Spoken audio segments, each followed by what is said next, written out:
Hello YouTube, I'm back again with another video. This time I'm going to be doing my second One Piece deck profile. Don't worry, I didn't get rid of my purple blue Kaido. Still passionate about it. I'm going to be passionate with this one because again, the whole purpose behind me doing deck profiles is playing decks that I'm very fond of, as well as like strategies I'm trying to utilize to help innovate me in order to push more content and giving me reason to be able to give you details as to why I personally love these card choices and also why it's my favorite deck. Um, you'll notice I'm playing yellow, and the purpose behind yellow is to mainly rely on trigger abilities that either allow you to summon characters, to get additional effects that allow you to either pop, do whatever you can. But I'm gonna proceed. But before I call out my card choices, I'm gonna be able to uh, give you a description of my leader and as to why I'm playing. As you could tell, he's my favorite. We're talking about Charlotte Katakuri. So how he works is if you attach him with the Dawn, and when he attacks, you get to look at the top or bottom of either player's deck. You place that card onto the top or bottom of the deck, your choice, and he gains an additional 1,000 along with the Dawn. And since I already gave a brief explanation and described his effect entirely, I'm going to continue further with this deck profile and name the cards that are in this list. So moving forward, I'm playing two Charlotte Bruley. Again, the important part of the whole factor of this deck is playing triggers that allow you to essentially play cards whenever your opponent hits your life cards. So obviously we're playing just two Bruley simply because, not because I don't think it's a bad card, but blockers nowadays, they're easy to take care of, but overall it helps just to have a blocker which you can play for free on trigger, and it's able to do thing. It's able to do its thing. So obviously our starter, our extender, happens to be Charlotte Pudding, which is a 1 cost. Um, on play, you get to look at the top 4. You get to add 1 Sanji card or Big Mom Pirates besides itself uh, from the top 5 out of the top 5 to your hand. And we're also playing the 2K counter Charlotte Pudding. Well, you're not going to use the on play effect, but I'll explain either way. It's essentially like similar to Katakuri, but only difference, no power boost. You get to look at your opponent's uh, top or bottom life card, and you have a choice whether to place it face up you place it on top or at the bottom. Another 2K counter using is Charlotte Amande. Again, we're not going to be using its main effect, only when necessary. It's just another 2K option. But I'll explain either way. You discard a card that has trigger, and you get to rest up to 1 character your opponent controls that costs 2 or less. And these 4, as you see here, these are not personal preference. Again, mainly for the trigger, but even though the effects aren't too important, I'm still going to explain all of them either way. We're playing Charlotte Bavaris, so as you can tell, if he has a Dawn attachment, he gains an additional 1k along with the Dawn. For Charlotte Moscato, if you give him 1 Dawn, he's able to banish your opponent's life card. While we're playing 2 Charlotte Mondor. You have a choice. You can add the top or bottom life card to your hand, and when you do, by doing so, you gotta rest him. And when you do use 2 of those effects by resting him as well as adding the top or bottom of your life card, you get to KO 1 character your opponent controls that costs 3 or less. And even though they don't have the best effects, you understand the whole logic behind them. Is to mainly be able to use their trigger abilities in order to have them out essentially with easier cost, so that if you were able to summon them without your Dawn, and even by simply discard card, you're able to place them on the field with ease. So same thing with Charlotte Smoothie. The only difference is that during your when she's attacking. Hopefully I'm getting reading that correctly, which I'm correct. When she's attacking, you could add the top or bottom of your life card, which you're playing a playset of. She gains 2,000, so you're not going to use it outright. You're going to wait near the end of the game before you do that, but to ensure that you could be able to close your opponent as quickly as possible. And over not too many blockers, as I mentioned, we're going to be playing 2 Sanji. Personally, I think it is just as good as Broly, but just in case if you're wondering, it's a blocker, has a trigger ability. I don't want to decide to have too many of them. I think 2 is appropriate just in case, because how often are you going to use his trigger ability? Most of the time you're going to say at least once or twice, but because since we already have a lot of characters that can trigger, you're banking on being able to have it in life card or other cards, because sometimes the blockers themselves don't do enough, because your whole focus is to use cards that can put up offense, and that's what yellow is meant to do. It's meant to push for offense so that you could put your opponent in a corner where they're forced to lose counters, forced to lose characters, forced to lose blockers, and that you can be able to like minimize their field as much as you can.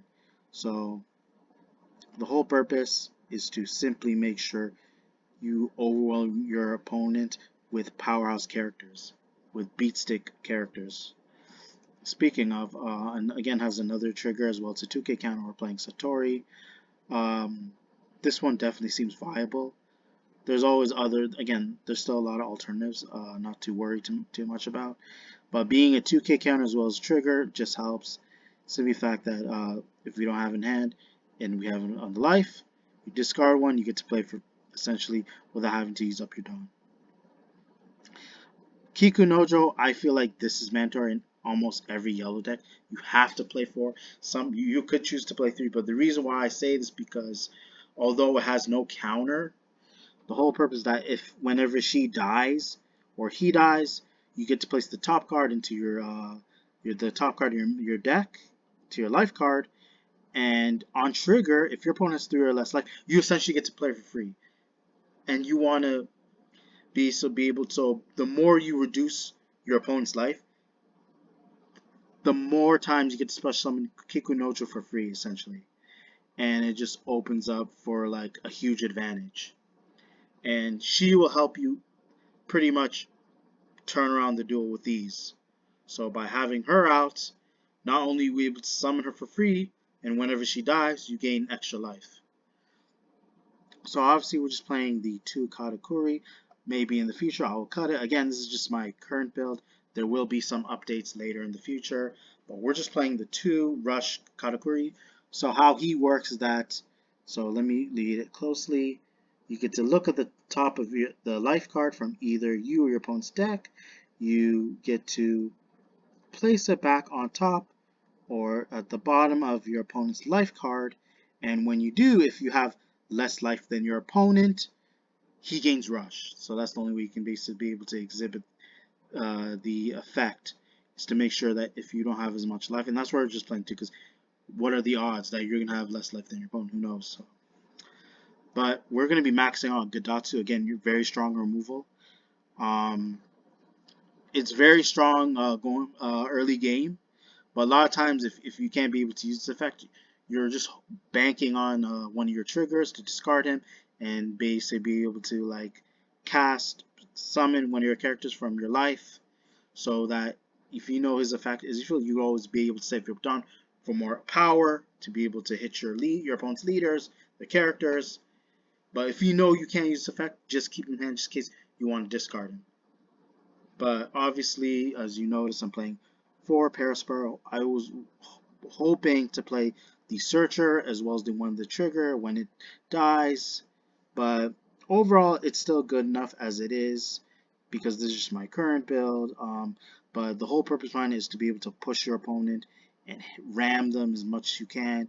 Because, again, the more powerful characters that you have, it ensures your victory a lot more sooner. And although it may have no triggers, since we're playing a lot of triggers, you can always discard one in order to benefit off the trigger. And we're going to be playing 2 Charlotte Linlen, which is a 7 cost as well as 8k power. So again, your opponent has the choice whether they get to trash 1 life or you could gain 1 life from you. So you basically put the top card from your main deck on top of your life. And we're playing Buzzcut Mochi just so you'll know some of them are one-ofs. So you activate this during your main. If you have less life than your opponent, you can KO up to one of your opponent's characters with a cost of 4 or less. And its other trigger is if it's triggered, you have the choice whether to play a character from your hand with a cost of 4 or less for free. And Thunderbolt, basically you send the top card of your life to the graveyard, and if you do, it is a main effect. You can KO up to one of your opponent's characters that cost 5 or less, and if this card were to be triggered, you get to KO up to one of your opponent's characters that cost 5 or less. And a card that I feel like you have to play for, because this is definitely gonna trigger and piss your opponents a lot, and whether this might offend anybody because of the strategy, the logic behind this card, what's capable of. Again, essentially does the same thing as Charlotte Linlen, but as a event, you're trying to dwindle on their life as much as you can. So you could play more copies of Charlotte Linlen, but at the same time, it's like you won't be able to open up for more opportunities for you to play more cards. But with Soul Pocus, is that like you set up your board first. So once you set up your board, you're gonna play Soul Pocus and use the main effect, and your opponent has the choice whether they want to trash 1 life or you gain 1 life. You put the again placing the top card of your main deck from your main deck to your life, and again dwindling your opponent's life as much as you can, making it a lot easier for you to game your opponent, as well as it actually puts a lot of pressure onto the opposing player, as well as causes a lot of like frustration. And although you may hate to see them act that way, but that's the only way you can be able to like defeat your opponent. And for a good reason. The whole purpose of the game is to try to be able to outmatch the opposing player. So what's there to say? At least again, each and every player has a chance to actually play their turn. They have an opportunity to do something. So it will take you some time before you be able to resolve and be able to like force your opponent to lose, in which that is the case. And that is the only your only option. Even if it might anger them, just solely focus on your goal right now, rather than how your opponent feels. Even if it may trigger them, it may be a way like that they feel trolled or whatever, or it irritates them. That's on them, you guys, because it's more like it's rather their problem than yours. But overall, I did enjoy doing this deck profile. Of course, again, there will be several adjustments. I'm still waiting on the Katakuri starter deck, and I definitely, as you notice, I will be intending to trade my Yu-Gi-Oh binder, which I don't need, and that person should be able to find out later, but they promised me after that if if I give them the Yu-Gi-Oh binder in exchange, they're going to give me the start deck. For what it's worth, yes, since I'm outright retiring and I've already found a new TCG that I can actually be fond of, that I can enjoy, and be able to like go back and forth with my opponent, I can be at ease. So, and actually be able to like feel relief that it's not Yu-Gi-Oh that I have to deal with. But again, overall, I said enough for you guys. Hopefully you guys enjoyed the video. Be sure to check for more upcoming content later in the future. Be sure to check your notifications, comment, like, subscribe. Thank you.